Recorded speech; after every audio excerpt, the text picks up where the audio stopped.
Today, we're diving into a story about a ghost in the machine. It's about a security flaw so sneaky, so subtle, it was basically like finding a secret key to the digital fortresses of the world's biggest tech companies. This is the story of the Dependency Confusion attack, and believe me, it reveals a massive vulnerability that was hiding in plain sight the whole time. So let's just start with this question. How do you hack a modern digital fortress?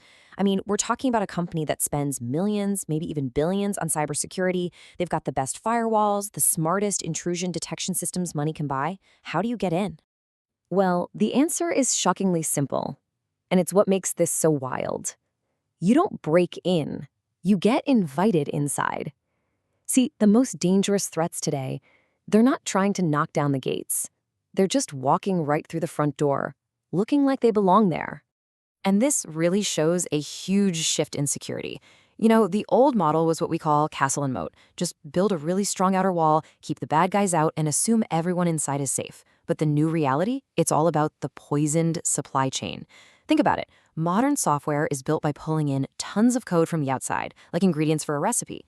This attack just poisons one of those ingredients, and the system itself brings it right inside, past all the guards. And listen, this was not just some theoretical problem as somebody dreamed up. Nope, this exact method was used to breach the internal systems of companies like Apple, Microsoft, Tesla, and Netflix. And that's just a few of them. In total, over 35 of the world's biggest tech firms were vulnerable to this. So how in the world was this massive blind spot discovered? Well, it all comes down to one incredibly elegant and, frankly, brilliant experiment. And the discovery came from just one person, a security researcher named Alex Birsan. What's amazing is that he didn't have to crack a single password. He didn't find some crazy bug in a firewall. He just took advantage of the built-in trust that developers have in their own tools. He was basically hiding his attack in plain sight. His method was just a masterclass in simplicity. First, he went looking for the names of private, internal software packages that companies were accidentally leaking online. Second, he created his own counterfeit packages on public code websites, using those exact same names. Third, and this is the absolute genius part, he gave his fake packages a ridiculously high version number, something like 99.9.9. And then finally, he just waited. Before long, the company's own automated systems saw this newer version on the public internet and dutifully downloaded his code right into their core systems. And the result of this experiment? Birsan earned over $130,000 in bug bounties. You know, those are the rewards companies pay out when you ethically tell them about a security flaw. So this wasn't just some clever trick. It was a major discovery that exposed a fundamental weakness in how pretty much all modern software gets built. Okay, so let's get into the nitty-gritty. How does this trick actually work on a technical level? To really get it, we need to look at the unsuspecting gatekeeper that's right at the heart of the whole system. The entire exploit hinges on this piece of software called a package manager. You can think of it like a helpful little robot assistant that developers use to grab all the code libraries they need for a project. They just tell it, hey, I need library X, and the manager goes and finds it for them. The problem is, this helpful robot has a critical flaw in its logic. And here's that flaw. It's what we can call the highest version wins fallacy. For convenience, these package managers are often set up to look for code in two places, a private internal server and the public internet. If it finds a package with the same name in both places, its default behavior is just to grab the one with the highest version number. It just assumes that the highest number means it's the latest and greatest update. So imagine this. You've got the real, safe internal package at version 1.2.0, but the attacker's fake is sitting out there on the public internet, labeled as version 99.9.9.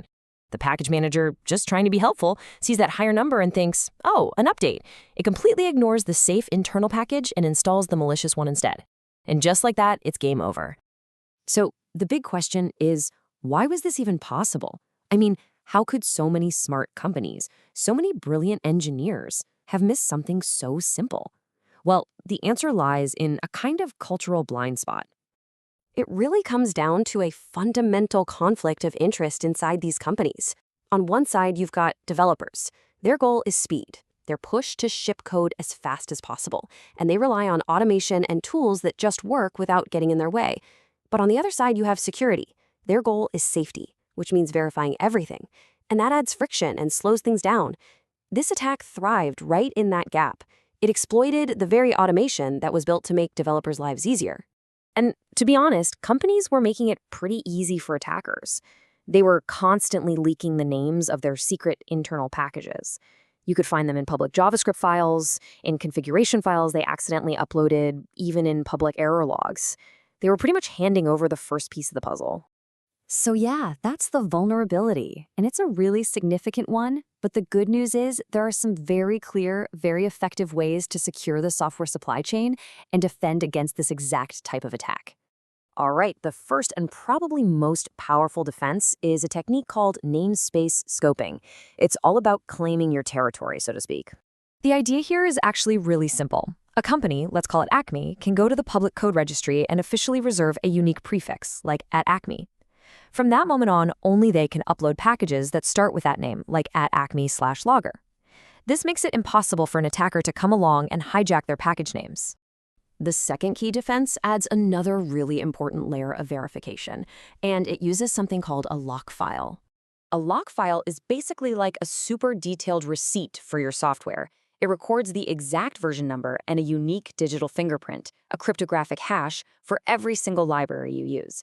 So now, if an attacker uploads a fake version 99.9.9, the build system checks the lock file, sees the digital fingerprint doesn't match, and says, nope, not installing this. And then, for the most robust solution, there's a third line of defense, setting up a much smarter gatekeeper, which is often called a virtual registry.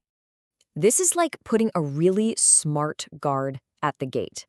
You can configure your internal system with a simple rule that says, hey, if a package name looks like it's one of ours, if it follows our internal naming pattern, never even go looking for it on the public internet. This completely shuts down the attack vector because the system never even sees the malicious public package in the first place. So all of this leaves us with a pretty important question to think about.